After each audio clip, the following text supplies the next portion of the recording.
I just need one chance. Sir, please. I just need one chance to work, the little girl said, her fingers gripping the cold iron bars of the gate. If you give me a chance, I can earn money, help my mom, and go back to school. I don't want anything for free. Daniel Carter remained just inside the gate, his posture straight, his expression controlled. He had already heard enough to understand the situation, or at least, he believed he had. You're too young, he said, his voice calm but firm. He raised his hand and pointed toward the notice posted beside him on the gate. Applicants must be of legal working age, prior experience required. The paper shifted slightly in the wind. That means adults, he continued. People with experience, not children. The girl followed his gesture, her eyes scanning the words before returning to him. I can learn, she said quietly. Daniel exhaled, already prepared to end the conversation. That's not the point. How old are you? 6. He nodded once, as if confirming something he already knew. At your age, you should be in school, he said. Not out here asking for a job. I was in school, she replied. Daniel's gaze sharpened slightly. My mom, she can't afford the fees right now, the girl said, her voice steady but softer now, so I had to stop, just for now. He didn't respond. I want to go back, she continued. That's why I need to work. If I can help her, maybe things will get better. Daniel looked away briefly, toward the quiet street beyond the gate. You shouldn't have to fix that, he said. That's not your responsibility. The girl shook her head. It is, she replied.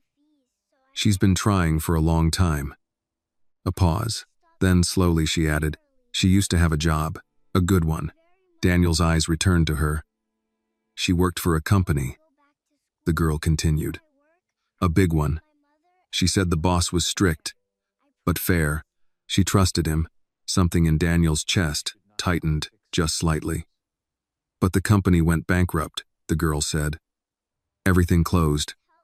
She lost her job. Daniel didn't move. She tried to find work after that, the girl went on. Everywhere. Cleaning jobs, offices, stores, but nothing lasted. And things got harder. Her fingers tightened around the gate. That's why I want to help her now. The wind brushed softly between them. Daniel felt something shift, not yet recognition, but something close to it.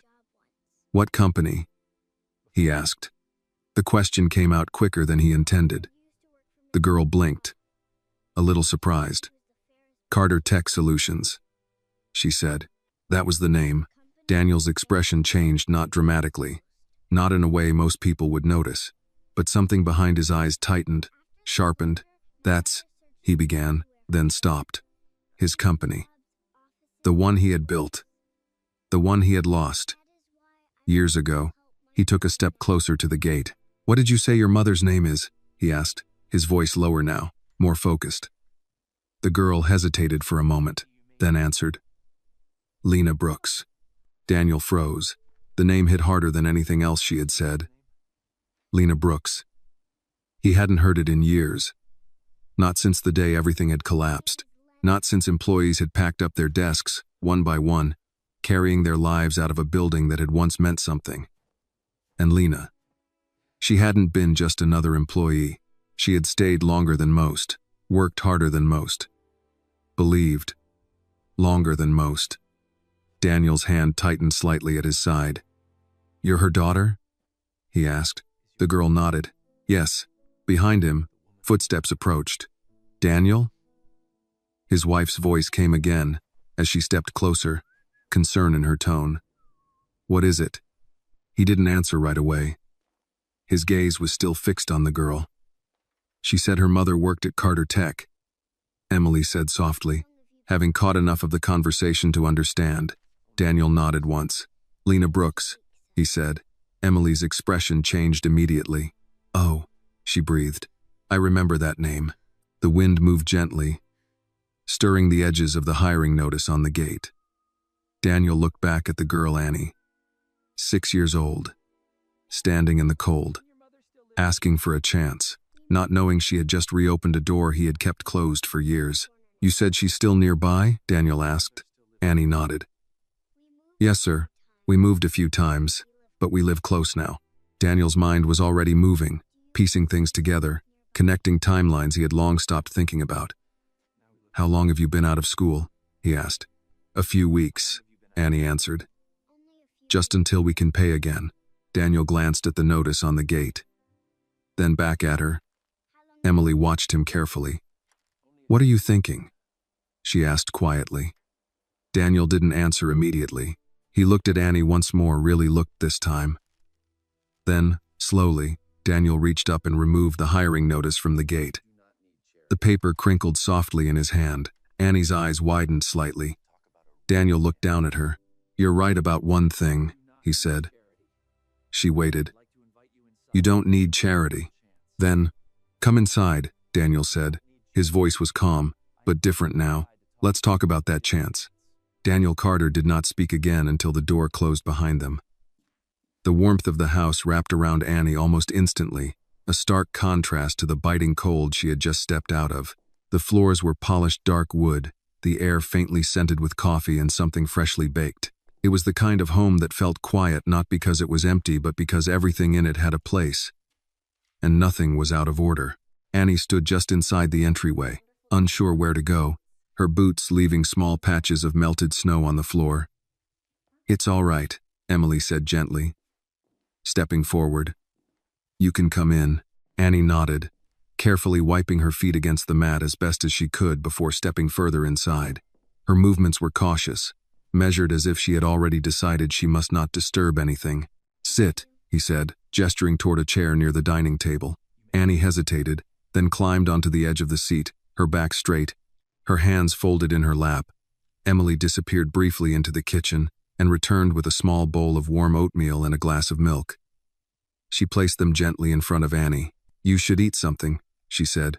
Annie looked at the food, then at Emily. Thank you, she said softly. She didn't reach for it immediately. Daniel noticed that. Go ahead, he said. Only then did Annie pick up the spoon. She ate slowly, not like a hungry child rushing through a meal, but carefully, deliberately, as if each bite mattered. Daniel leaned lightly against the table, arms crossed. You said your mother is Lena Brooks, he said. Annie nodded. Yes, sir. She worked in accounting, Daniel continued, more to himself than to her, stayed late more than she needed to, always double-checking numbers no one else caught. Annie looked up, surprised. You remember her? Daniel didn't answer right away. I remember a lot of people, he said finally. Emily glanced at him, but said nothing. Annie lowered her gaze back to the bowl. She still talks about that job, she said. She said it was the best place she ever worked. Daniel shifted slightly. When the company closed, Annie continued, she thought she would find something else fast, but it didn't happen that way. She never complained, Annie added. Not in front of me. Emily sat down across from her, her expression softening. And you think working will fix that? She asked gently. Annie nodded. I can help, she said. Even a little is still something. Daniel pushed himself off the table and walked a few steps toward the window, looking out at the snow-covered street. He had heard this before. Not from a child, but from grown men and women who had once depended on him. We'll make it work. We just need time. We'll figure something out. And he had believed them, until everything fell apart. You're not going to work here, Daniel said. Annie's hand paused slightly over the bowl. Emily looked at him. Daniel. He turned back. No, he said, more firmly now. She's 6. This isn't a discussion. Annie lowered the spoon slowly. I can do small things, she said quietly. I won't be in the way. That's not the point, Daniel replied. He walked back toward the table, stopping just a few feet from her. You're not supposed to be working, he said. You're supposed to be learning, growing, being a child. Annie looked up at him. I can do both. Daniel shook his head. No, you can't. Not like this. A silence followed. Annie's fingers tightened slightly around the spoon. If I don't, she said, her voice barely above a whisper, then I can't go back. If this moment touched your heart and made you think about the strength hidden in the smallest voices, take a second to like this video, share your thoughts in the comments and tell me where you are watching from, and subscribe to the channel for more stories that remind us what truly matters. Emily closed her eyes briefly. Daniel's expression didn't change, but something in his posture shifted, just enough to reveal the weight of the moment. "You said it's only been a few weeks," he said. "Yes, sir. And your mother doesn't know you're here?" Annie hesitated. "She knows I want to help. That's not what I asked." Another pause. "No," she admitted. Daniel nodded once. "That's exactly why you won't be working here." Annie's gaze dropped. "You don't fix a situation like this by putting more weight on your shoulders," Daniel continued. "That's not how it works. It is for us," she said quietly. For a brief moment, neither of them spoke. Then Daniel sighed, running a hand lightly along the back of the chair. "I've seen this before," he said. "People trying to carry things they shouldn't have to carry." He glanced at Emily. "And it doesn't end well." Emily met his eyes. "Sometimes it does," she said softly. Daniel didn't respond. He looked back at Annie. "You asked for a chance," he said, "and I'm giving you an answer." Annie nodded slowly. "Yes, sir." Emily reached across the table, placing a gentle hand over Annie's. "Finish eating," she said quietly. Annie nodded again and lifted the spoon. Daniel did not return to his office that morning. That alone would have surprised anyone who worked for him. For years, his routine had been precise, unchanging. Mornings began with meetings, numbers, projections, every decision mapped out before the day even started. There was comfort in that structure, control. But now, he stood near the large window in the sitting room, looking out at the snow-covered street, seeing nothing of it. Behind him, Annie had finished eating. She carefully placed the spoon back into the bowl, making sure it didn't clatter. Then she slid off the chair, her small boots touching the polished floor as quietly as possible. "Thank you for the food," she said. Emily smiled gently. "You're welcome." Annie turned slightly toward Daniel. Waiting. Not asking. Waiting. Daniel noticed. That patience again. He turned from the window. "I'll take you home," he said. Annie shook her head quickly. "I can walk." "It's too far," Emily said softly. Annie hesitated, then nodded once. "Okay." Daniel reached for his coat, pulling it on with the same controlled motion he always used. But there was a slight delay this time, just enough to suggest his thoughts were somewhere else. "Where do you live?" he asked. Annie told him. The address was closer than he expected. Much closer. Daniel paused for a fraction of a second before nodding. "All right." The drive was quiet. Annie sat in the back seat, her hands folded in her lap, looking out the window as the car moved through streets that slowly changed from wide, clean avenues lined with large homes to narrower roads, older buildings, signs of wear that grew more visible with every block. Daniel watched it all through the rearview mirror. He hadn't driven through this part of the city in years. Not since. He stopped that thought before it could finish. "Does your mother work now?" he asked. Annie kept her eyes on the window. "Yes, sir."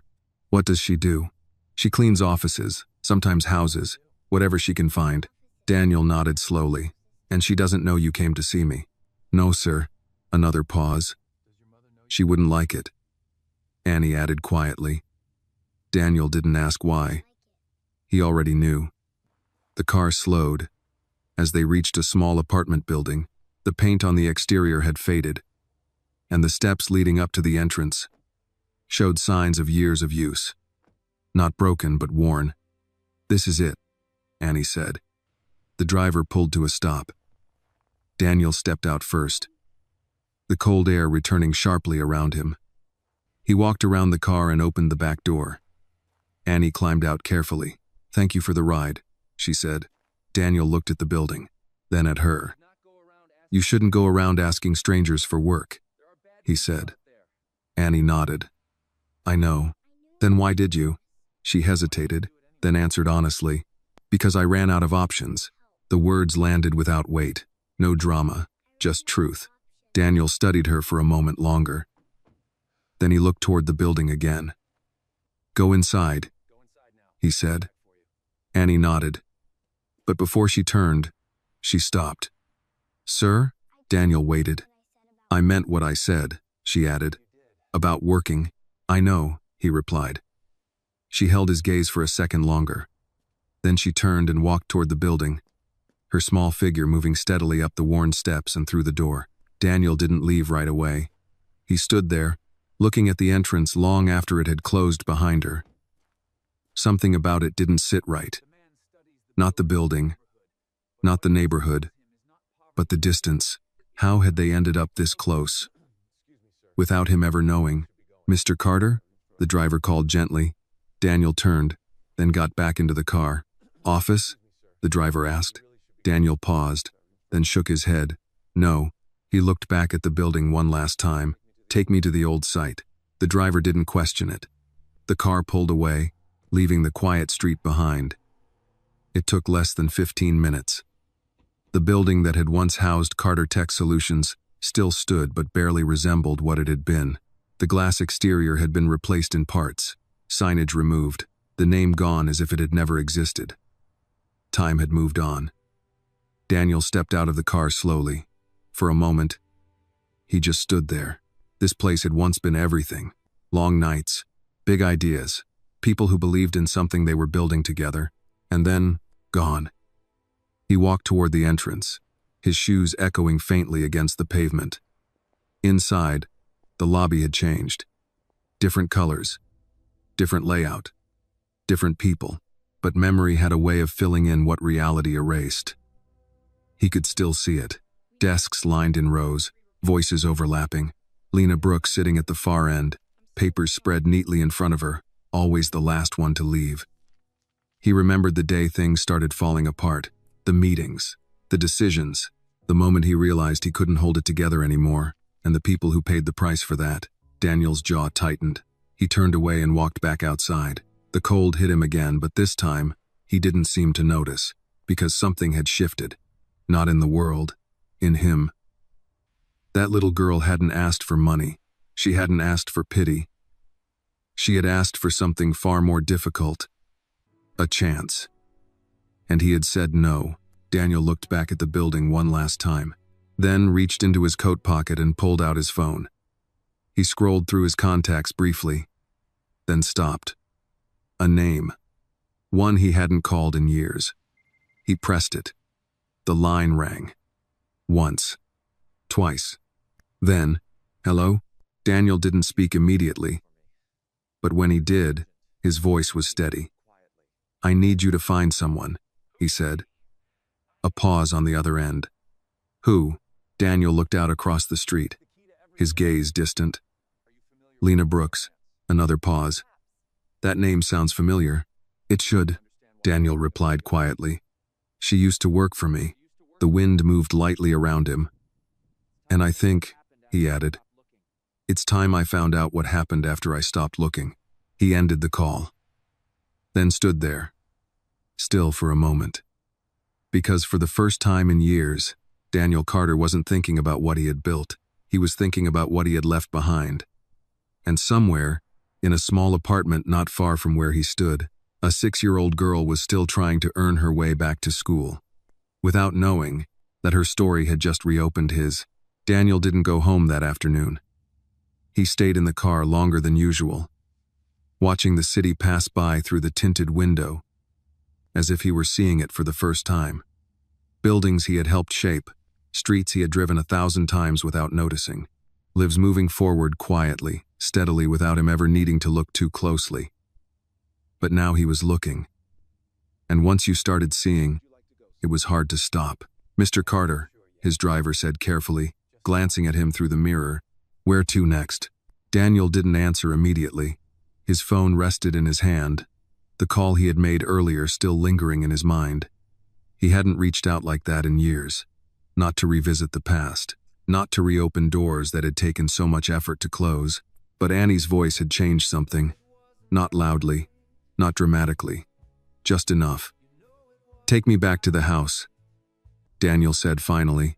The car turned smoothly, heading back toward the quiet, ordered part of the city he had always preferred.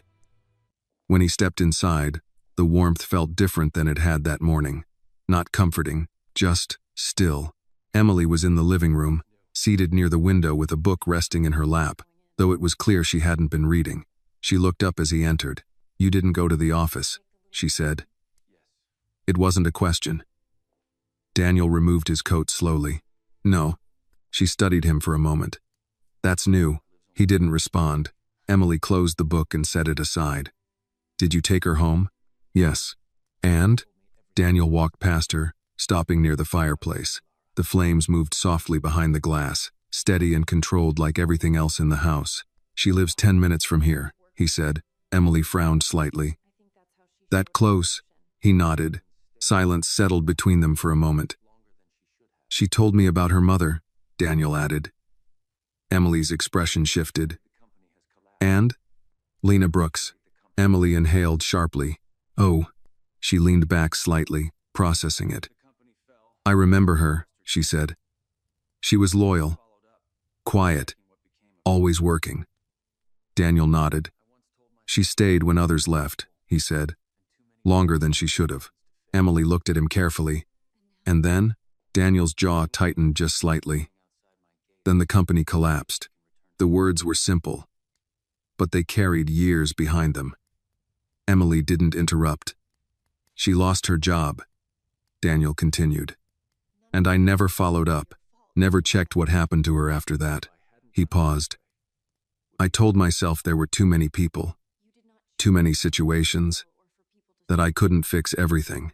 Emily stood slowly, walking closer. "And now?" Daniel looked down, his voice quieter. "Now her 6-year-old daughter is standing outside my gate asking for work, so she can go back to school." The room felt heavier after that. Emily didn't speak right away, because there was nothing easy to say. "Daniel," she began gently, "you didn't cause all of this." He looked up at her. "Didn't I?" The question wasn't defensive, it was honest.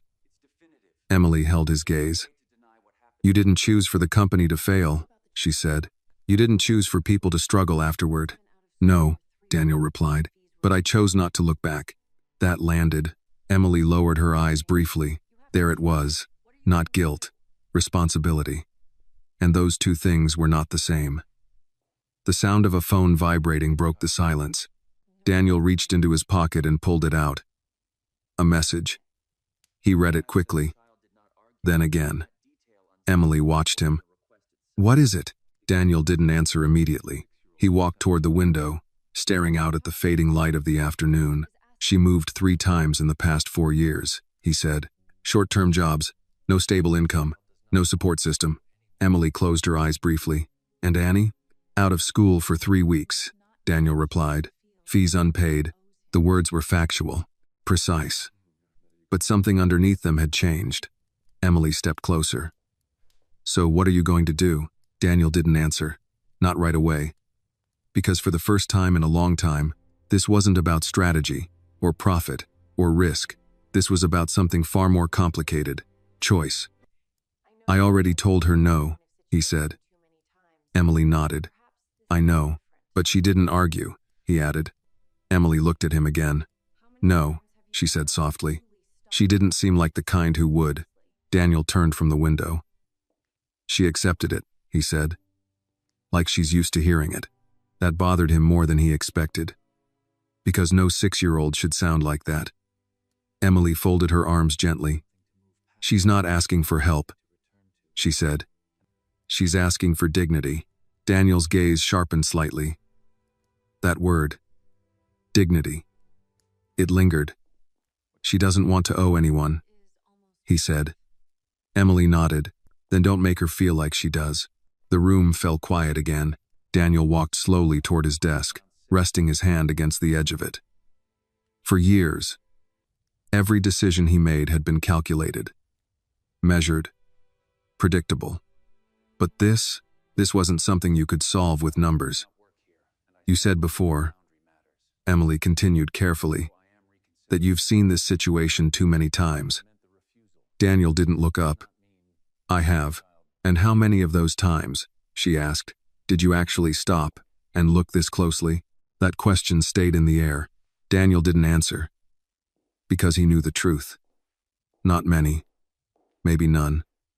The past had always been something to move past, not something to return to. But Annie had changed that, without even trying. Daniel straightened slightly, his expression settling not into indifference, but into something more focused. "What time is it?" he asked. Emily glanced at the clock. "Almost 5. Daniel nodded once. "School offices close around 6, he said. Emily watched him carefully. "Daniel," he picked up his coat again. "I told her she couldn't work here," he said. Emily waited. "And I meant it." A pause. Then, "But that doesn't mean she doesn't get a chance." Emily's expression softened, not relief, understanding. Daniel moved toward the door. "This isn't about giving her a job," he added. "It's about fixing what should never have been broken." He stopped briefly, his hand on the door. Then said, more quietly, or at least, trying to. Emily didn't stop him, because she knew. This was the first real step he had taken towards something he had avoided for years. And as Daniel Carter stepped back out into the cold evening air, he wasn't just going to see a little girl anymore. He was going to face a part of his past that had finally come back to ask him for one thing. Not money, not apologies, just one chance. Daniel arrived at the school just before sunset. The building stood quiet at the end of a tree-lined street, its red brick walls catching the last fading light of the day. A flag hung still near the entrance, unmoving in the cold air. Most of the windows were dark, but a few lights remained on inside signs that not everyone had gone home yet. He stepped out of the car and paused for a moment, looking at the name engraved on the stone sign near the gate. It wasn't a prestigious school, not one of the elite institutions his peers sent their children to, but it was clean, orderly, honest. The kind of place where effort still meant something. Daniel walked up the steps and pushed open the front door. Inside, the air was warm, carrying the faint scent of paper, chalk, and something cooked earlier in the day. The hallway stretched ahead, lined with bulletin boards displaying children's drawings, bright colors, uneven lines, hopeful messages written in careful handwriting. He slowed his pace without realizing it. A drawing caught his eye. A small house. A sun in the corner. 2 figures holding hands. Simple. Certain. He looked away. "Can I help you?" The voice came from down the hall. A woman approached, carrying a stack of papers in her arms. She was likely in her late 50s, her expression alert but not unkind. Years of experience showed in the way she carried herself, firm, but patient. "I'm looking for information about a student," Daniel said. The woman stopped a few feet from him. "School's closed," she replied. "You'll need to come back during office hours." Daniel reached into his coat and handed her a card. She glanced at it, then looked up again, this time with recognition. "Oh," she said. "Mr. Carter." Her tone shifted slightly. "Yes," Daniel said. "I won't take much of your time." The woman adjusted the papers in her arms. "What is this about?" "A student named Annie Brooks," he said. "She was enrolled here." The woman's expression changed again, not surprise, concern. "She hasn't been in class for a few weeks," she said. "I know." The woman studied him more carefully now. "And you are?" Daniel hesitated for a brief second, then answered simply, "I'm trying to help." That wasn't the full truth. But it wasn't a lie either. The woman considered him, then nodded slightly. "Come with me." She led him down the hallway into a small office. It was modest files neatly stacked, a worn desk, a single window looking out onto the playground where snow had settled over empty swings. She set the papers down and took a seat, motioning for him to do the same. "I'm Mrs. Patterson," she said. "Vice Principal." Daniel sat. "I understand Annie has been absent," he said. Mrs. Patterson folded her hands. "She's a good student," she said. "Quiet, focused, always prepared. That's not something we see every day at her age." Daniel listened. "She stopped coming without much explanation," the woman continued. "We reached out, but..." She paused. There was no response. Daniel nodded slowly. "Her mother is having financial difficulties," he said. Mrs. Patterson's expression softened slightly. "Yes," she said. We suspected as much. She leaned back in her chair. It happens more often than people think, she added. Families fall behind. Fees go unpaid. Children disappear from classrooms. Daniel's jaw tightened faintly. And what happens then? He asked. Mrs. Patterson met his gaze. We try, she said. We offer support where we can, payment plans, assistance programs, but there are limits. Limits. Daniel knew that word well. And Annie? He asked. The woman hesitated. She didn't ask for help, she said. Not once. That didn't surprise him. She stopped coming instead. Mrs. Patterson continued. That usually means the family has already decided they can't keep up. Daniel looked toward the window, his eyes resting briefly on the empty playground. She wants to come back, he said. Mrs. Patterson nodded. I believe that. Silence settled between them for a moment. Then Daniel reached into his coat and placed an envelope on the desk. I'd like to cover her fees, he said. Mrs. Patterson didn't touch it. Instead, she looked at him carefully. That's generous, she said, but it's not always that simple. Daniel's gaze returned to her. What do you mean? She's 6, Mrs. Patterson replied. At that age, it's not just about tuition. It's about stability, attendance, support at home. Daniel said nothing. If she comes back, the woman continued, we need to know she can stay. Not just for a week. Not just until the next bill arrives. Daniel leaned back slightly. That won't be an issue. Mrs. Patterson held his gaze. And her mother? Another pause. That's being handled, Daniel said. The words came out more certain than he felt. Mrs. Patterson studied him for a moment longer. Then, slowly, she reached for the envelope. I'll reopen her file, she said. But I want to be clear about something, Mr. Carter. Daniel waited. This can't feel like charity to her, she said. Children like Annie, they notice those things. Daniel nodded once. I understand. But even as he said it, he knew that understanding something and doing it right were not always the same. Mrs. Patterson stood. I'll contact her mother tomorrow, she said. Daniel rose as well. Thank you. She walked him to the door. As he stepped back into the hallway, his eyes drifted once more to the drawings on the wall. Bright colors, simple dreams, uncomplicated futures, things that should have been guaranteed, but weren't. When he stepped outside, the air had grown colder.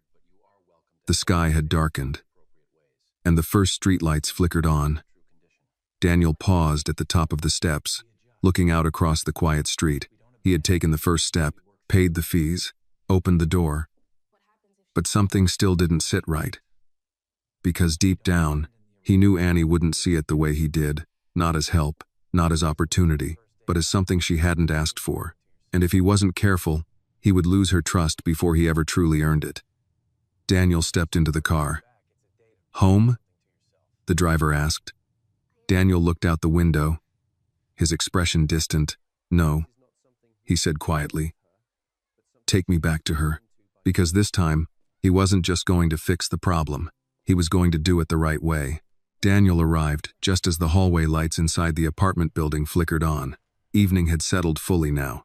The cold felt heavier, sharper than before, and the quiet of the neighborhood carried a different weight than the one he had left behind in his part of the city. Here, the silence wasn't polished, it was worn, lived in, carrying the sound of distant footsteps, muffled voices, doors opening and closing behind thin walls. He stepped out of the car and told the driver to wait. For a moment, he stood there again, looking up at the same building Annie had disappeared into earlier that day. Nothing about it had changed, but something in him had. He walked toward the entrance, each step slower than the last. Not out of hesitation, but out of something closer to awareness. This wasn't a boardroom. There was no script for this kind of conversation. Inside, the hallway smelled faintly of detergent and old wood. The lights hummed softly overhead. A narrow staircase led upward, its steps creaking slightly under his weight as he climbed. Second floor, apartment 2B. He paused in front of the door. For a man who had negotiated multi-million-dollar deals without blinking, knocking on that door felt different. Then he raised his hand and knocked. There was movement inside, a soft shuffle. Then the door opened.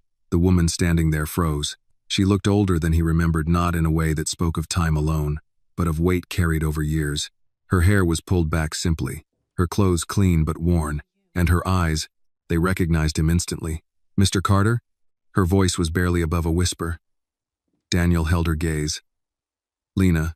The name settled between them like something fragile. For a moment, neither of them spoke. Then Lena stepped back slightly, still holding the door. She began, then stopped. "Please, come in." Daniel stepped inside. The apartment was small, but tidy. Everything had a place. A couch near the wall, a small table with 2 chairs, a narrow shelf with neatly stacked books. There was no excess, but there was care. Annie sat at the table, a pencil in her hand, a notebook open in front of her. She looked up. Surprise flashed across her face. "Sir?" Daniel nodded once. "I needed to speak with your mother." Annie looked between them, then quietly set her pencil down. "I'll go to my room," she said. Lena touched her shoulder gently. "No," she said softly. "You can stay." Annie hesitated, then remained where she was, watching. Lena turned back to Daniel. "I didn't expect," she began, then shook her head slightly. "It's been a long time." "Yes," Daniel said. Another pause. Then Lena straightened just a little, her voice steadying. "What can I do for you?" The question was polite, respectful, but there was distance in it. Daniel noticed. "I saw Annie this morning," he said. Lena's expression changed instantly. "What?" "She came to my house," he continued, "asking for work." Lena closed her eyes briefly, her hand tightening slightly at her side. "I told her not to do that," she said quietly. "She didn't mention that," Daniel replied. Lena let out a slow breath. "She wouldn't," she said. "She doesn't like to make things harder for me." Daniel glanced at Annie. She lowered her eyes. "I'm sorry," Lena said, turning back to him. "She shouldn't have gone there. I didn't come here for an apology." Daniel interrupted gently. Lena stopped. Silence followed. Daniel took a step forward, his voice quieter now. "I went to her school." Lena's eyes lifted again, sharper this time. "You did what?" "She's been out for 3 weeks, Daniel said. "Unpaid fees." Lena didn't respond immediately. Her posture shifted subtly, but noticeably. A kind of quiet defense. "That's my responsibility," she said. "I know. I'm handling it." Daniel studied her. "How?" Lena hesitated.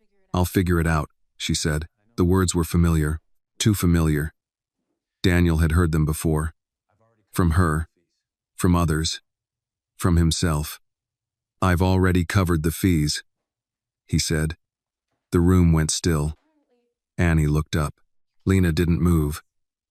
"You what?" she asked. "I paid the outstanding balance," Daniel said. "She can return to school." For a brief moment, something flickered in Lena's eyes. Relief. Then, it was gone. "No," she said. Daniel blinked. "No, I didn't ask for that," Lena continued, her voice calm but firm, "and Annie didn't either." Annie looked between them, unsure. "It's done," Daniel said.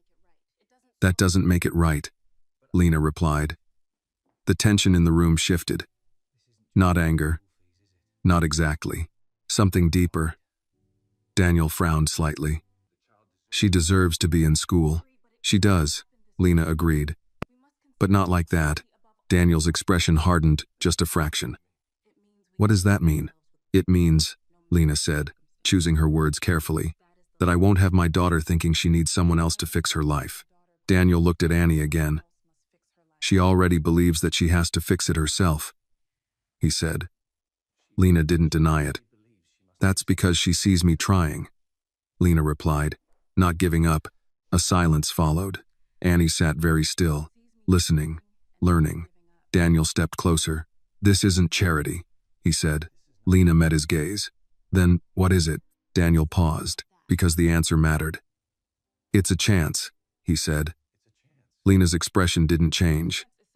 "No," she replied softly. "A chance is something you earn." Daniel shook his head slightly. "Not always." "Yes," Lena said. "For us, it is." That landed deep, because it wasn't just about money or school. It was about something else. Pride, dignity, the right to stand without feeling owned.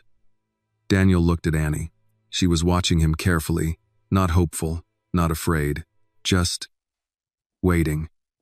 He understood then. This wasn't something he could solve the way he was used to. He couldn't just write a check. He had to do it differently. "I won't take it back," he said quietly. Lena didn't respond. "But I won't force it either," he added. That made her pause.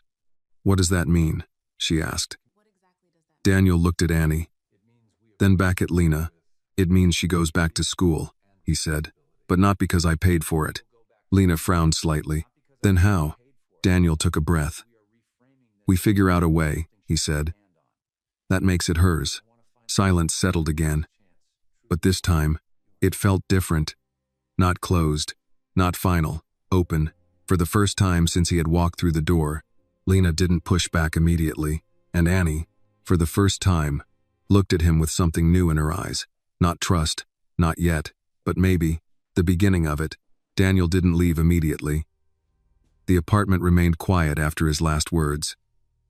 But it was no longer the same silence. Something had shifted, subtle, but real. The kind of shift that didn't resolve anything yet, but made it impossible to go back to where things had been. Lena stood near the small kitchen counter, her arms loosely folded, her posture no longer defensive but not open either. She was thinking, measuring, weighing every word he had said. Annie sat at the table, her pencil untouched now, her attention fixed entirely on the two adults in front of her. Daniel understood something clearly in that moment. Whatever happened next, she would remember it. Not just the outcome, but how it was done. "How do you plan to do that?" Lena asked finally. Her voice was calm, but direct. Daniel didn't answer right away. Because for once, he didn't have a complete solution prepared. "I don't know yet," he admitted. That alone made Lena's expression change just slightly. Men like Daniel Carter didn't usually say those words. "But I do know this," he continued. "It can't feel like she owes me, and it can't take away what you've been trying to teach her." Lena looked at Annie, then back at him. "She's learning to stand on her own," Lena said. "That matters more than anything." "I agree," Daniel said. "Then don't take that from her." "I'm not trying to." Another pause. Annie shifted slightly in her chair. "What if—" she began, then stopped. Both adults looked at her. She hesitated under their attention, but then continued. "What if I still work?" Daniel frowned slightly. "No," he said immediately. Annie looked down. "Not like before," she added quickly. "Not a real job." Daniel didn't respond yet. "I can help," she said. "Small things, after school, or weekends." Lena's eyes softened, but she didn't interrupt. "I don't need a lot," Annie continued. "Just enough so it feels like I did something." Daniel studied her carefully. This wasn't about money. It never had been. It was about ownership, about not feeling carried. "You're 6, he said. "I know," Annie replied, "and that's exactly why you shouldn't be working." "I'm not trying to work like a grown-up," she said. "I just don't want it to feel like it came from nowhere." That stopped him, because she had just put into words something most adults struggled to explain. Lena let out a quiet breath. "She gets that from me," she said softly. Daniel glanced at her. "I figured." Silence settled again, but this time, it felt like something was forming. Not a solution yet, but the shape of one. Daniel walked slowly across the room, his eyes drifting over the small details, the neatly stacked books, the repaired edge of the table, the careful order of a life built with limited means but steady hands. Nothing here was careless. Nothing here was given lightly. When he turned back, his expression had changed. Not softer, clearer. "What if it's not a job?" he said. Lena raised an eyebrow slightly. "Then what is it?" Daniel looked at Annie. "A responsibility," he answered. Annie tilted her head. "What kind?" Daniel took a moment before replying. "The kind that belongs to you," he said. "Something you can take pride in. Something that doesn't break the rules, but still lets you earn your place." Lena watched him closely. "And what would that look like?" Daniel exhaled slowly. "At the house," he said. "Not working. Not hired." Annie leaned forward just slightly. "But helping?" Daniel nodded once. "Helping," he confirmed. "In ways that are safe. Small. Appropriate for your age." Annie's eyes brightened, but she didn't smile. "Not yet." "And in return?" Lena asked. Daniel met her gaze. "In return, she commits to school," he said. "Fully. No gaps. No stopping." Lena considered that. "And the money?" "It's not payment," Daniel said. "It's structure. Support tied to effort. Not handed over, but built with her." Lena didn't answer immediately. She looked at Annie again. "You understand what that means?" she asked. Annie nodded slowly. "I have to keep going," she said. "Yes," Lena replied, "even when it's hard." Annie nodded again. "I can do that." Daniel watched her. There was no doubt in her voice. Only certainty. Lena turned back to him. "And if she fails?" she asked. Daniel didn't hesitate. "Then we adjust," he said. "We don't abandon it." That answer mattered. Because it wasn't about perfection. It was about commitment. Lena's shoulders lowered slightly. Not in surrender. In acceptance. "I won't have her feeling like she owes you," she said. "She won't," Daniel replied. "I mean it." "So do I." Another silence. But this one felt settled. Lena walked over to the table and placed a hand gently on Annie's shoulder. "You're sure about this?" she asked. Annie looked up at her. "Yes." Lena nodded once, then looked at Daniel. "All right." The word was quiet, but it carried weight. Daniel inclined his head slightly. "Then we start tomorrow," he said. Annie blinked. "Tomorrow?" Daniel allowed the faintest hint of a smile. "School comes first," he said. "We'll take care of the rest after that." Annie nodded, gripping the edge of the table slightly tighter. Not out of fear, out of readiness. Daniel turned toward the door, then paused. "One more thing," he said. Lena looked at him. "This only works if we're honest," he continued. "No hiding problems. No pretending things are fine when they're not." Lena met his gaze steadily. "I've been honest this whole time," she said. Daniel nodded. "I know." He opened the door, the cold air slipping in once more. But it didn't feel as sharp as before. Because something had changed. Not just in the situation. In the direction. As he stepped out into the night, Daniel realized something he hadn't expected. This wasn't about fixing a mistake anymore. It was about building something new. Something that didn't erase the past, but didn't let it decide everything either. And behind him, inside that small apartment, a 6-year-old girl sat a little straighter. Not because her life had been solved, but because, for the first time, she had been given something real. Not charity. Not pity. A chance she could stand on. The next morning began earlier than usual for Daniel Carter. Not because of a meeting. Not because of a deadline, but because for the first time in a long time, there was something waiting for him that didn't belong on a calendar. He stood by the window, coffee untouched in his hand, watching the pale light of dawn stretch across the quiet street.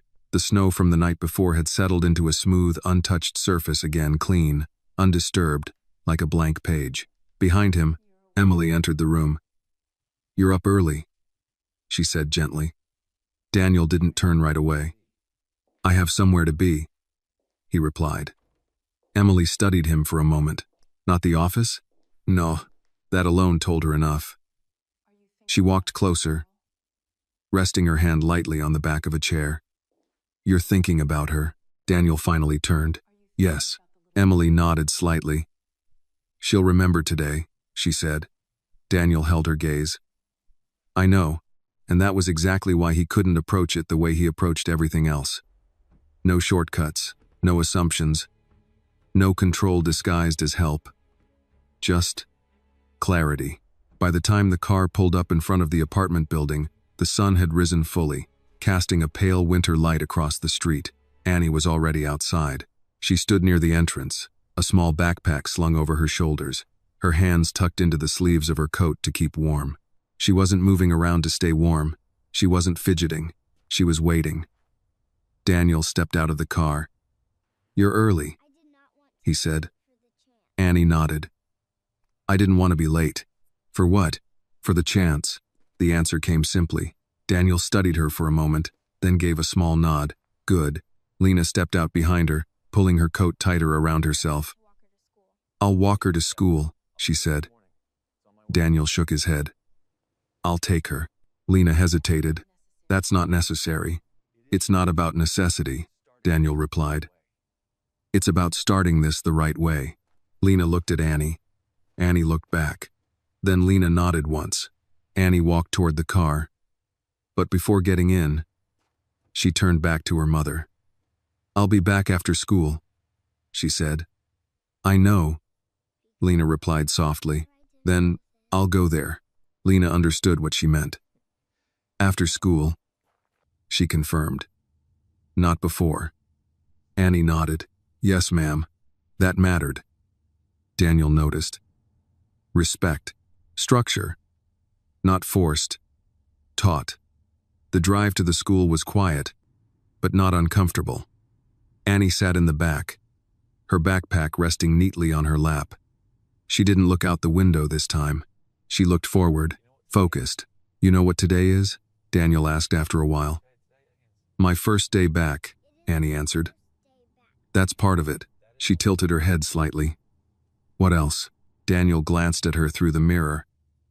"It's the day you prove something." Annie frowned just a little. "To who?" Daniel paused, then answered carefully. "To yourself." She thought about that, then nodded. "I can do that." Daniel believed her. When they arrived, the school entrance was already busy with children and parents moving in and out. Voices overlapping, laughter mixing with the sharp morning air. Annie stepped out of the car and adjusted her backpack. She didn't rush forward. She stood still for a second, taking it in. Then she turned to Daniel. "I'll go in now," she said. Daniel stepped closer. "Wait." She stopped. "There's something you need to understand," he said. Annie looked up at him. "This isn't something I gave you," he continued, "and it's not something you owe me for." Annie listened carefully. "This is something you're stepping into," he said, "because you chose to." She nodded slowly. "I know." Daniel held her gaze for a moment longer. "Good." Annie turned and walked toward the entrance, step by step. This time, her steps were different. Not uncertain. Not hesitant. Intentional. Daniel watched until she disappeared inside. Only then did he turn away.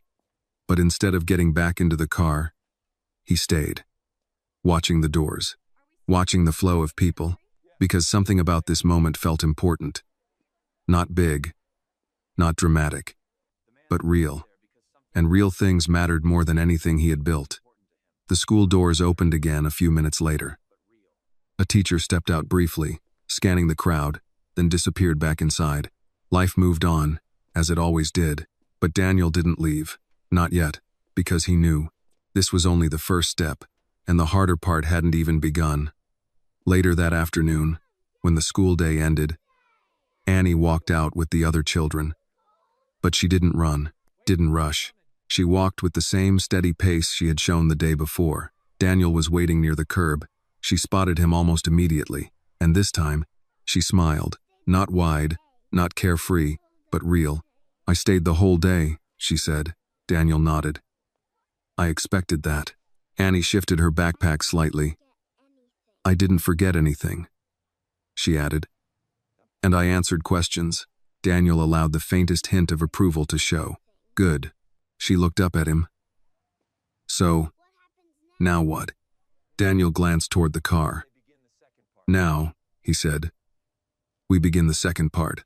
Annie's expression grew serious again. The part where I help, she said. Yes. She nodded once. I'm ready. Daniel opened the car door for her. As she climbed in, he realized something he hadn't fully understood until now. This wasn't about changing her life overnight. It was about building something small, one day at a time, something steady enough to last. And as the car pulled away from the school, carrying them back toward a house that no longer felt quite the same, Daniel Carter understood one thing clearly. For the first time in years, he wasn't just rebuilding a company, he was rebuilding trust, and this time, he couldn't afford to fail. The drive back to Daniel's house felt shorter than the one that morning. Maybe because Annie wasn't looking out the window anymore. She sat upright, her backpack still on her lap, her hands resting over it as if she hadn't quite let go of the day yet. There was a quiet energy around her now, not excitement, not exactly, but something steadier. She had done what she said she would do, and she knew it. Daniel noticed it without turning. You're thinking, he said. Annie nodded. Yes, sir. About what? She hesitated for a moment. About what comes next. Daniel allowed a faint, almost imperceptible smile. That's a good habit, he said. The car slowed as it approached the gates of the estate. The iron bars opened smoothly, revealing the long driveway ahead, lined with bare trees that stretched toward the house. Annie watched this time, not in awe, not in hesitation, but in observation. When the car stopped, Daniel stepped out first. Annie followed, her boots landing softly against the cleared stone path. She didn't wait to be told what to do. She turned toward him. What should I start with? She asked. Daniel didn't answer immediately. Instead, he studied her. The same girl who had stood outside the gate yesterday, cold, asking, now stood inside, warm, ready. That difference mattered. First, he said, you put your bag inside. Annie nodded and walked carefully up the steps, entering the house without rushing, without touching anything she didn't need to. Emily met her just inside the door. You're back, she said gently. Annie nodded. Yes, ma'am. Emily smiled. How was school? Annie paused, just briefly. Good, she said. I didn't miss anything. Emily glanced toward Daniel, who had just stepped in behind her. She's serious, Emily said quietly. I know, Daniel replied. Annie placed her backpack neatly near the chair by the wall, making sure it didn't lean or fall. Then she turned back. I'm ready, she said. Daniel motioned toward the kitchen. Come with me. The kitchen was already in order, as it always was. Counters clean. Everything placed exactly where it belonged. There was no obvious work waiting. Annie noticed. Her eyes moved slowly across the room, searching. What needs to be done? She asked. Daniel leaned slightly against the counter. That's the first thing you need to learn, he said. She looked at him. What? Not all work is given to you, he said. Some of it, you have to see for yourself. Annie turned back to the room. This time she looked more carefully. The sink was clean. The floor, spotless. The table, clear, nothing obvious. She frowned slightly. There's nothing to do. Daniel shook his head. Look again. Annie stepped further into the room. This time, slower, more deliberate. Her eyes moved differently now. Not just seeing, but examining. Then, she noticed it, a small stack of mail near the edge of the counter, slightly out of place.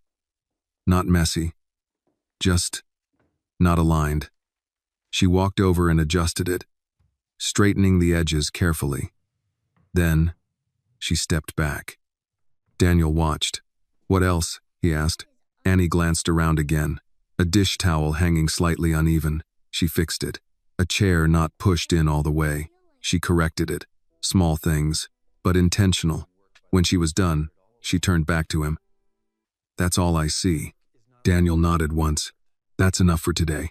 Annie blinked. That's it? For now. She hesitated. That didn't feel like work. Daniel walked a few steps closer. That's because you're thinking about work the wrong way, he said. It's not always about effort. Sometimes it's about attention. Annie considered that, then nodded slowly. I understand. Daniel studied her for a moment longer, then reached into a drawer and pulled out a small notebook. He placed it on the table in front of her. What's this? She asked. A record, he said. She looked at him. For what? For what you do, he replied. Every day. Annie picked up the notebook carefully, flipping it open. The pages were blank. You write it down, Daniel said. What you noticed. What you fixed. What you learned. Annie ran her fingers lightly over the paper. Why? Daniel's expression remained calm. Because if you don't keep track of your effort, he said, it starts to feel like it doesn't exist. That stayed with her. She nodded. I'll write everything. I expect you to. Annie closed the notebook gently. There was a pause. Then, do I get paid? She asked. The question wasn't greedy. It was direct. Daniel didn't react immediately. Instead, he leaned slightly against the table. You get something, he said. Annie waited. But not like a job, he continued. Not for each task. She frowned slightly. Then how? Daniel met her gaze. You earn consistency, he said. And consistency earns trust. Annie didn't speak. She was trying to understand. And when you've proven that, he added, then we talk about the next step. A longer silence followed. Then Annie nodded. Okay. She didn't argue, didn't push. She accepted the structure because it felt real. Emily, who had been watching quietly from the doorway, stepped in. I think that's enough for the first day, she said gently. Annie looked at her. Yes, ma'am. Daniel glanced at the clock. Your mother will be expecting you. Annie nodded and picked up her notebook, holding it carefully against her chest. I'll come back tomorrow, she said. Daniel walked her to the door. I expect you to, he replied. Annie stepped outside, the cold air meeting her again, but this time, it didn't seem to bother her as much. She turned back once. Thank you, she said. Daniel shook his head slightly. Not yet. She understood. Then she nodded and walked down the steps, her figure moving steadily toward the street.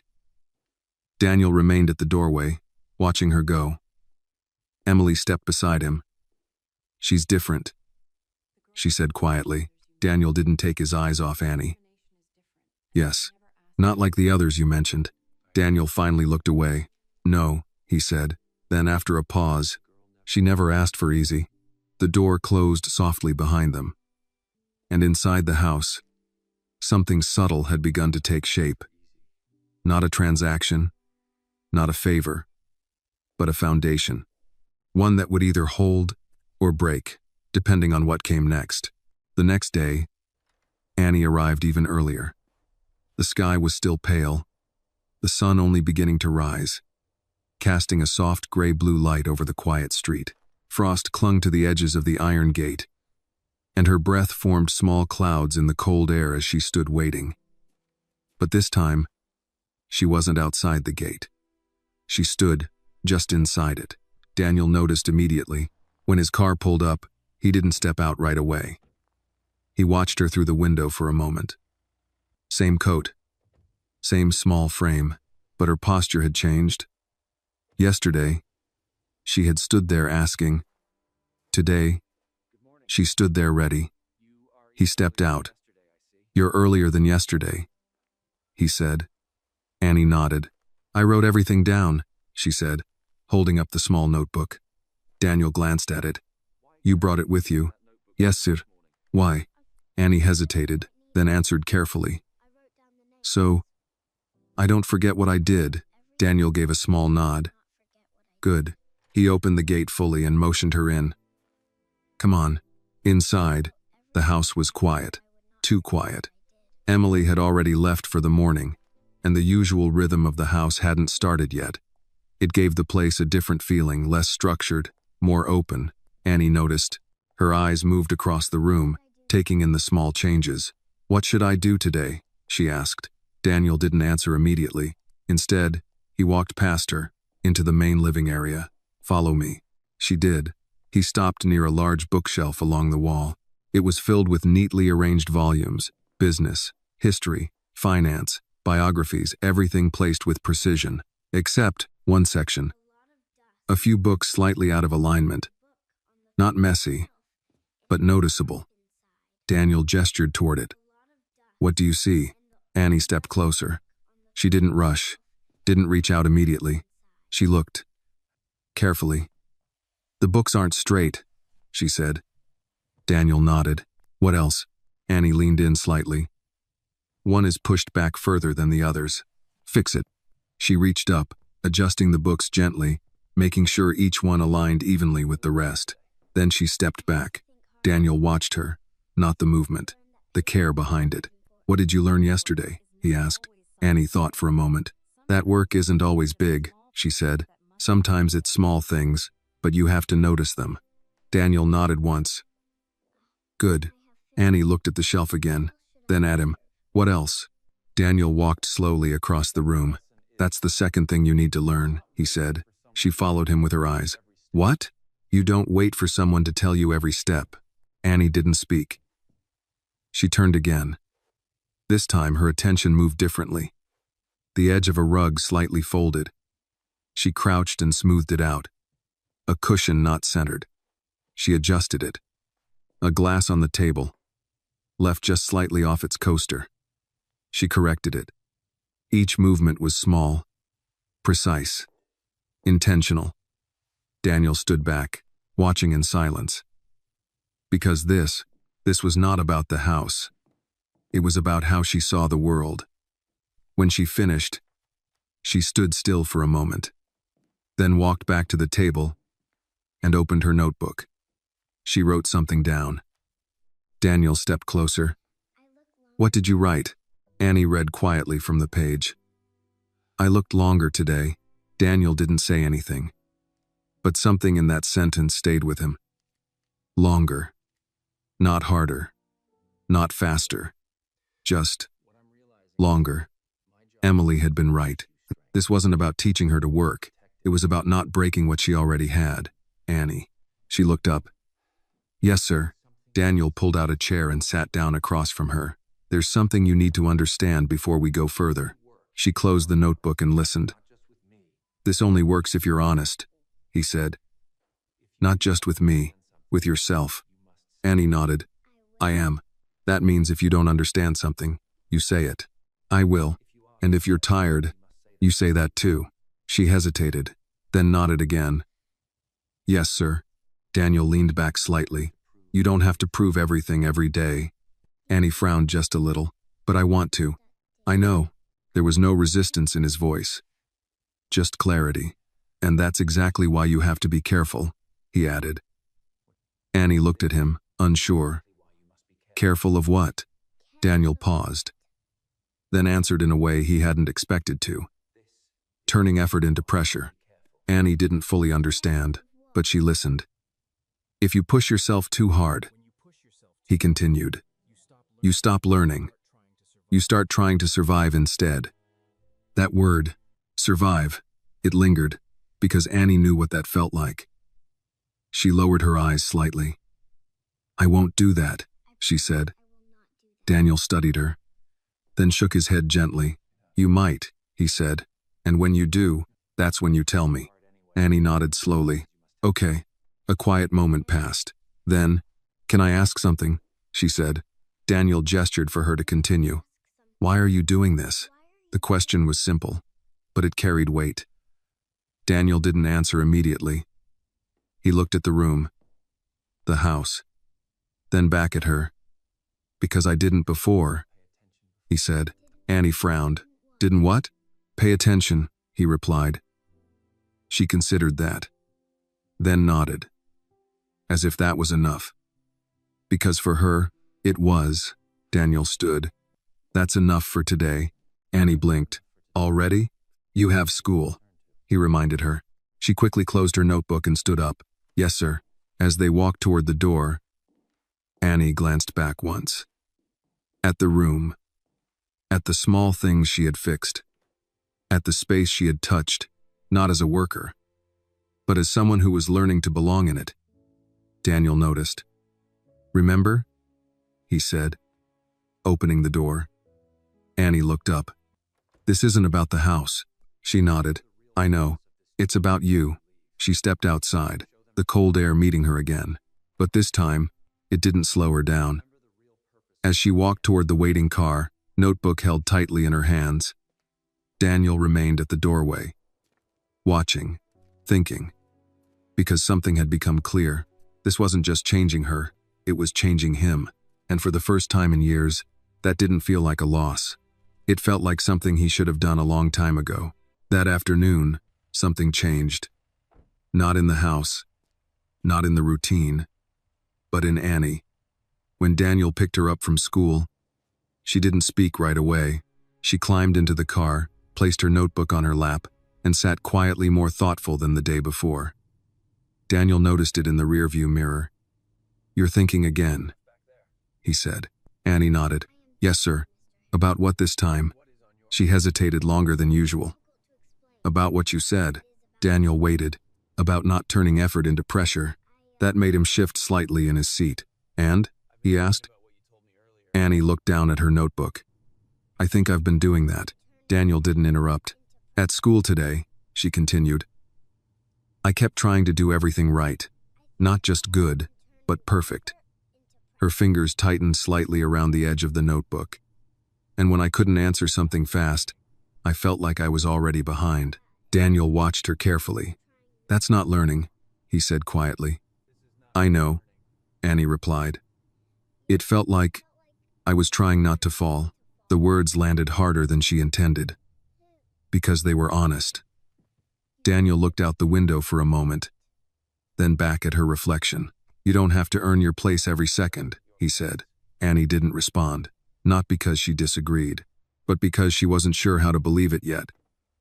When they arrived at the house, Annie stepped out slowly this time. Not hesitant, just aware. She followed Daniel inside, placed her backpack in the same spot as before, then stood still for a moment. "What should I do?" she asked. Daniel didn't answer immediately. Instead, he walked past her into the living room and sat down. "Come here," he said. Annie approached and stood in front of him. "Sit," he added. She sat. That alone was different. Yesterday, she had stood, ready, waiting. Today, she allowed herself to pause. Daniel rested his hands lightly on the table. "We're changing something," he said. Annie looked up. "What?" "The way you think about this." She frowned slightly. "I thought I was doing it right." "You were doing it seriously," Daniel said. "That's not the same thing." Annie stayed quiet.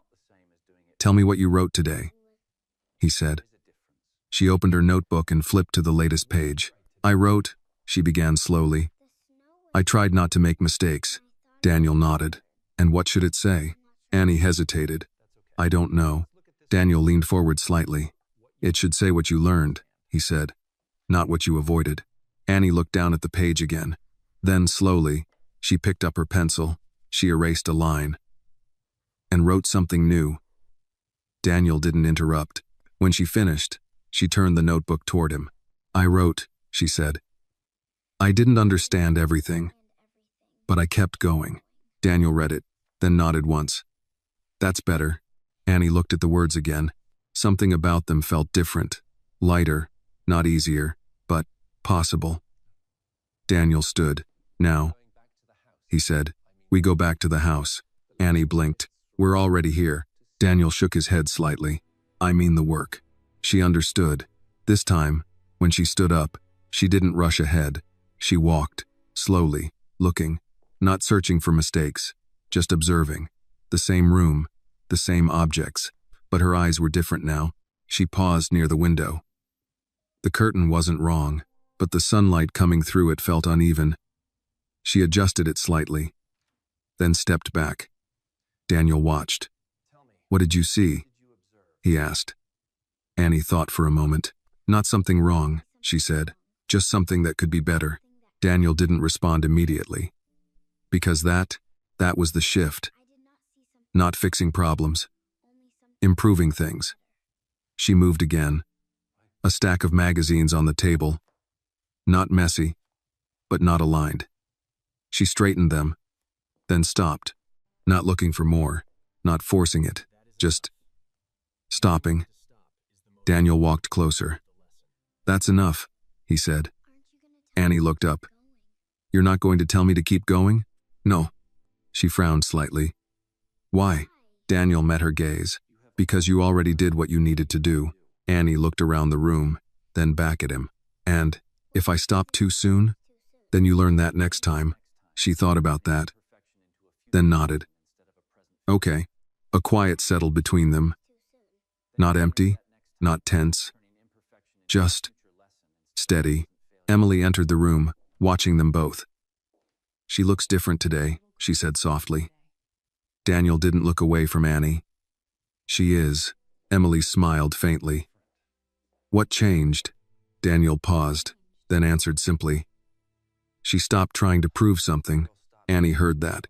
She looked down at her notebook again, then back at him. "Does that mean I'm doing it right now?" Daniel considered the question, then nodded once. "Yes." Annie didn't smile widely, but something in her shoulders relaxed. Just a little. Enough to matter.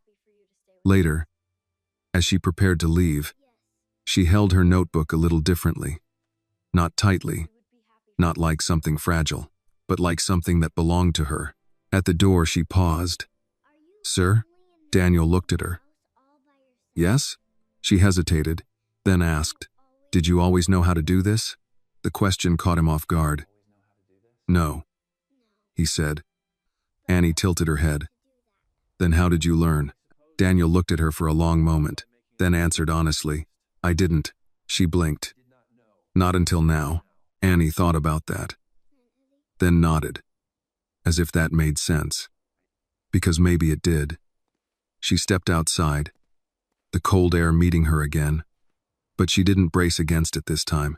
She walked forward, steady, and Daniel remained at the doorway, watching her go.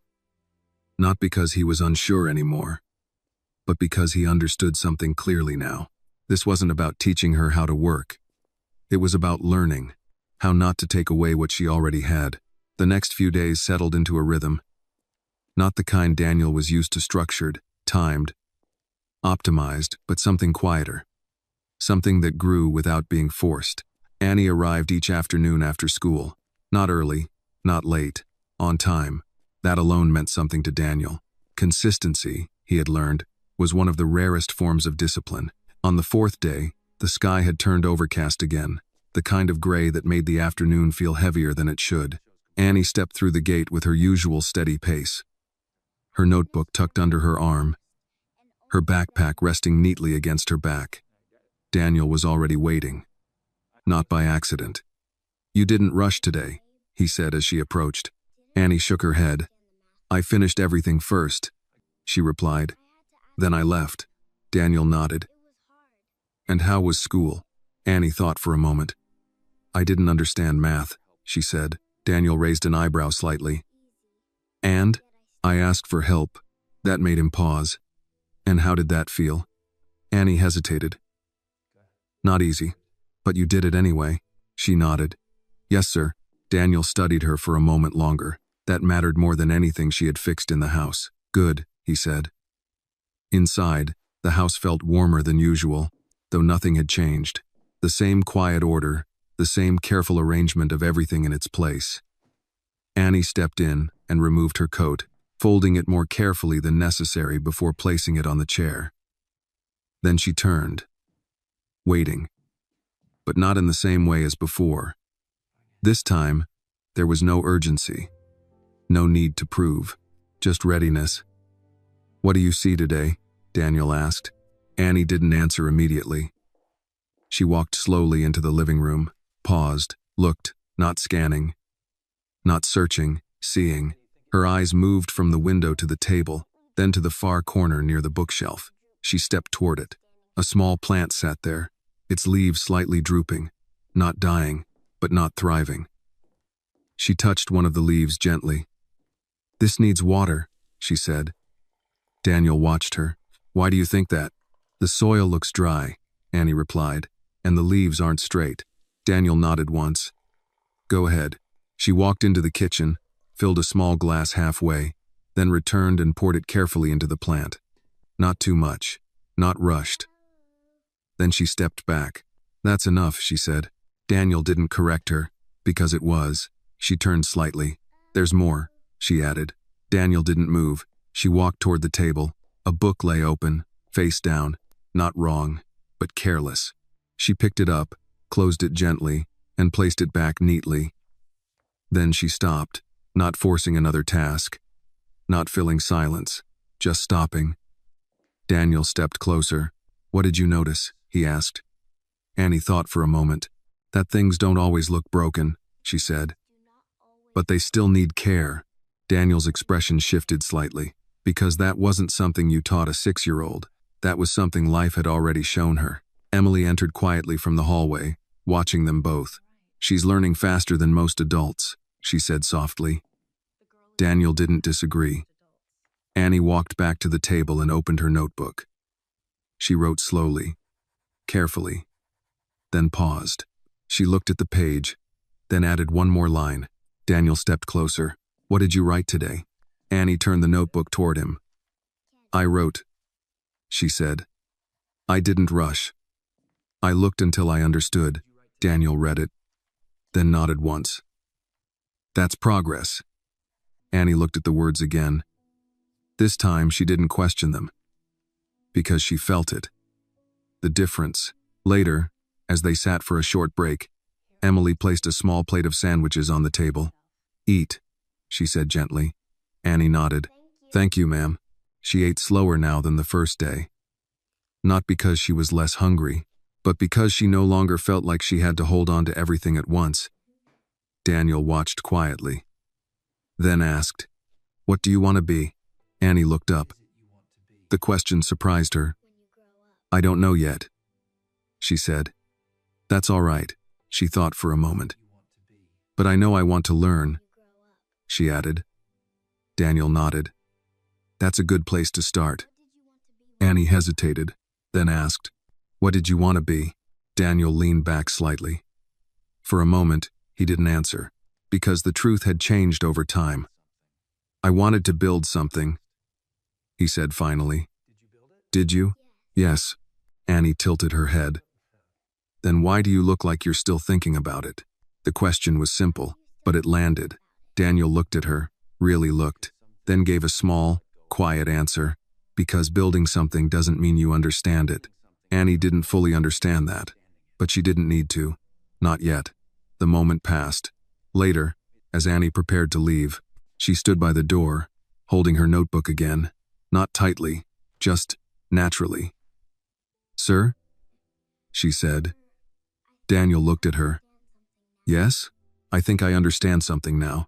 He waited. It's not about doing more, she said. It's about doing it right. Daniel held her gaze for a moment, then nodded. Yes. Annie smiled. Not wide. Not excited. Just certain. Then she turned and stepped outside. The cold air met her again. But this time, she didn't feel small in it, because something inside her had grown. And Daniel stood at the doorway, watching her walk away once more. But this time, he wasn't wondering if he had done the right thing. He was wondering how far this one chance would take her, and whether he was ready to follow it all the way through. By the end of the week, the change was no longer subtle. It showed in the way Annie walked through the gate, no longer pausing, no longer measuring whether she belonged there. It showed in the way she greeted Emily each afternoon, in the way she placed her backpack in the exact same spot without being reminded, in the way she opened her notebook before doing anything else. Routine had become rhythm, and rhythm had become confidence. Daniel noticed it most in what she didn't do. She no longer rushed. She no longer looked at him after every small task, waiting for approval. She no longer tried to fill silence with effort. She simply worked. On the 7th day, the air was colder than usual, the kind of sharp winter afternoon that made everything feel still. Annie stepped inside, brushing a bit of snow from her sleeve before removing her coat. Good afternoon, she said. Her voice carried something new, Not politeness, ownership. "Good afternoon," Daniel replied. Emily glanced up from the kitchen. "You look tired," she said gently. Annie nodded. "A little. School?" Annie hesitated. "Math again," she admitted. Daniel watched her closely. "And what did you do?" "I asked for help," Annie said. Again. Emily smiled faintly. "That's not easy." Annie shook her head. "No, ma'am." Then she added, "But it's getting easier." That mattered. Daniel didn't comment. He simply gestured toward the living room. "What do you see today?" Annie walked in slowly, not scanning, not searching, just seeing. Her eyes moved across the room, resting longer on certain things, skipping others. Then she stopped near the window. Outside, the wind had picked up slightly, pushing against the glass in soft, uneven patterns. Inside, the room remained still. Too still. Annie frowned slightly. Then she walked to the window and opened it just a few inches. Cold air slipped in, not enough to chill the room, just enough to move it. Daniel raised an eyebrow. "Why?" he asked. Annie looked back at him. "The air felt stuck," she said. "Now it's moving." Daniel didn't respond immediately. "Because that wasn't something you taught. That was something you understood." She closed the window gently after a moment, then stepped back. "That's better," she said. Emily exchanged a glance with Daniel. "She notices things people usually ignore," Emily said quietly. Daniel nodded. "Yes." Annie moved again, not quickly, not aimlessly. A picture frame on the wall, slightly tilted. She straightened it, then stopped. No extra movement, no unnecessary effort. Just enough. Daniel stepped closer. "What did you learn today?" he asked. Annie thought for a moment. "That sometimes nothing is wrong," she said, "but something still needs to change." Daniel held her gaze. That sentence stayed with him longer than he expected. Because it wasn't just about the room. It wasn't just about the house. It was about everything. Annie walked back to the table and opened her notebook. She wrote slowly, carefully, as she always did. Then paused. She stared at the page longer than usual. Daniel noticed. "What is it?" he asked. Annie didn't look up. "I don't know what to write," she said. Daniel stepped closer. "Why not?" She hesitated. "Because it wasn't something I fixed," she said. "It was something I felt." Daniel leaned slightly against the table. "Then write that." Annie looked up. "Just that?" "Yes." She nodded slowly and began writing again. When she finished, she turned the notebook toward him. "I wrote," she said. "I noticed something before it became a problem." Daniel read it, then nodded once. "That's more important than fixing things after." Annie closed the notebook gently. For a moment, neither of them spoke. Then, "Sir?" she said. Daniel looked at her. "Yes?"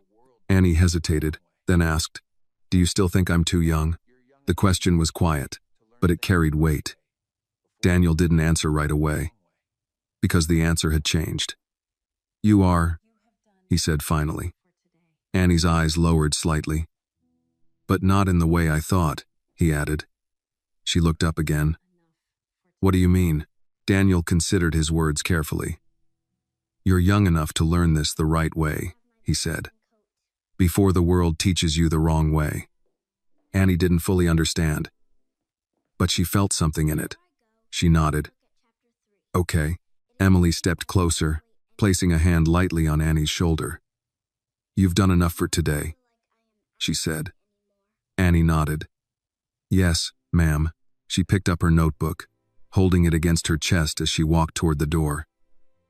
But before she reached it, she stopped, turned back. "Sir?" Daniel met her eyes. "Yes?" Annie hesitated, then said, "I don't feel like I'm asking anymore." The words were simple, but they changed everything.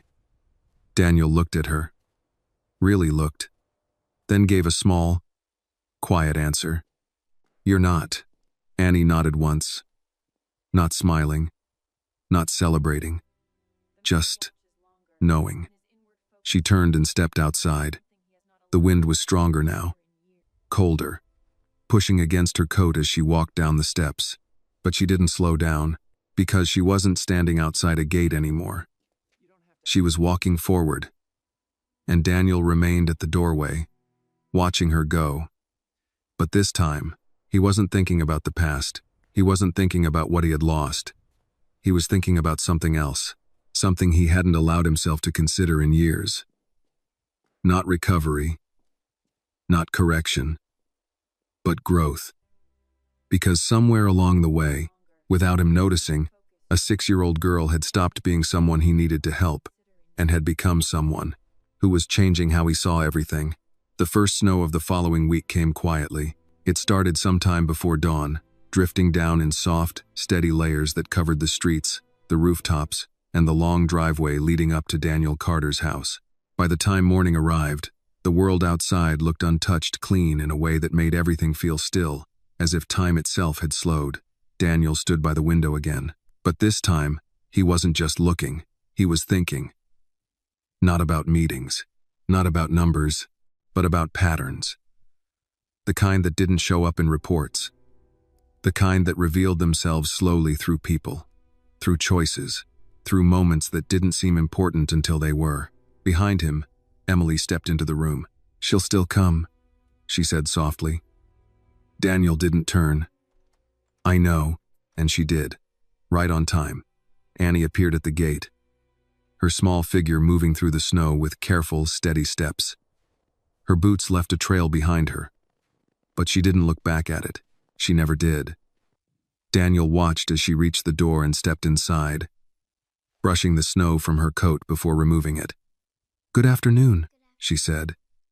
Her voice carried warmth now, not just politeness, belonging. "Good afternoon," Daniel replied. Emily handed her a towel. "You're freezing." "I'm okay," Annie said, though her hands were slightly red from the cold. She warmed them briefly, then placed her notebook on the table. But she didn't open it right away. Daniel noticed. "What is it?" he asked. Annie looked at the notebook, then at him.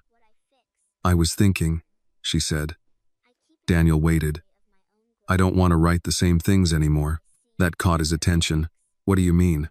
Annie stepped closer to the table, resting her hands lightly on its edge. "I keep writing what I see," she said. "What I fix, what I learn." Daniel nodded. "That's the point." Annie shook her head slightly. "But now, it feels like I already know how to do that." Silence followed. Not disagreement. Not doubt. Something else. Growth. Daniel studied her carefully. "And what do you think comes next?" he asked. Annie hesitated, then answered, "I think I should start helping in a different way." Emily glanced at Daniel. He didn't respond immediately. Because this was the moment he had been waiting for. Not when she could follow instructions, but when she began to think beyond them. "What kind of way?" he asked. Annie looked around the room, not searching for something wrong, but considering something more. Then she said, "Not just fixing things after they happen, but helping before they need to." Daniel's expression shifted slightly. "Explain." Annie walked toward the window again. She didn't open it this time. She just stood there, looking at the faint condensation forming along the glass. "If the air gets stuck again," she said, "I'll notice sooner." She turned back. "If something starts to feel wrong, I won't wait until it is." Daniel nodded slowly. Prevention, awareness, foresight. These were not small ideas, and they weren't being taught. They were being understood. Emily stepped closer. "That's a big step," she said gently. Annie shrugged slightly. "It just feels like the next one." Daniel walked toward the table and picked up her notebook. He flipped through the pages. Every entry, every line. Simple, clear, honest. Then he closed it and placed it back in front of her. "You're right," he said. Annie looked up. "You're ready for something different." She didn't smile, but her eyes changed. Focused. Certain. "What does that mean?" she asked. Daniel took a breath. "It means we change the structure." Annie listened carefully. You don't come here just to do tasks anymore, he said. You come here to understand systems. Annie frowned slightly. Systems? How things work, he clarified. Why they work. And what happens when they don't. Annie thought about that, then nodded. Emily watched quietly, because she could see it. This wasn't just progress. This was transformation. Daniel stepped back slightly. Starting tomorrow, he continued, you won't ask what should I do. Annie tilted her head. Then what do I ask? Daniel met her gaze. You ask what needs to be better. Annie repeated it softly. What needs to be better? The words settled into place. Not heavy, not overwhelming. Just right. She picked up her notebook again. But this time she didn't open it. She held it differently, as if it wasn't just a record anymore, but a tool. Then she looked at Daniel. Sir? Yes? Annie hesitated, then asked, does this mean I earned it? The question was quiet, but it carried everything. Daniel didn't answer immediately. He looked at her, at the small girl who had stood outside his gate just days ago, asking for a chance, at the same girl now standing in front of him, not asking, understanding. Yes, he said finally. Annie nodded, not excited, not surprised, just certain. Then she did something she hadn't done before. She smiled, not because something had been given to her, but because something had been built. Later, as she prepared to leave, the snow had begun falling again, soft, steady, covering the ground once more. She stepped outside, pausing for just a moment at the top of the steps, not to hesitate, but to take it in. Then she walked forward, leaving another trail behind her. And Daniel stood at the doorway, watching. But this time, he didn't feel like he was watching someone walk away. He felt like he was watching someone move forward. And for the first time in years, he understood something clearly. Success wasn't what you built alone. It was what you helped others build, without taking it away from them. Behind him, Emily spoke softly. She changed you. Daniel didn't turn. He watched until Annie disappeared down the street. Then he answered, no. A small pause. She reminded me. And that was the difference. Because some lessons weren't new. They were just forgotten. And sometimes, it took a 6-year-old girl, standing in the cold, asking for one chance, to bring them back. This story reminds us that true help is not about giving money or solving problems for someone. It is about giving them the dignity of earning their own way. Annie did not want charity. She wanted a chance. And in giving her that chance, Daniel learned that real success is not measured by wealth, but by how we uplift others without taking away their pride. The lesson is clear. When we replace pity with respect and opportunity, we don't just change someone's life, we restore their sense of worth, and sometimes, we rediscover our own humanity. This video is a work of fiction created with the assistance of artificial intelligence. All characters, events, and situations are not real and do not represent any actual people or true stories. The content is intended for storytelling and emotional illustration only.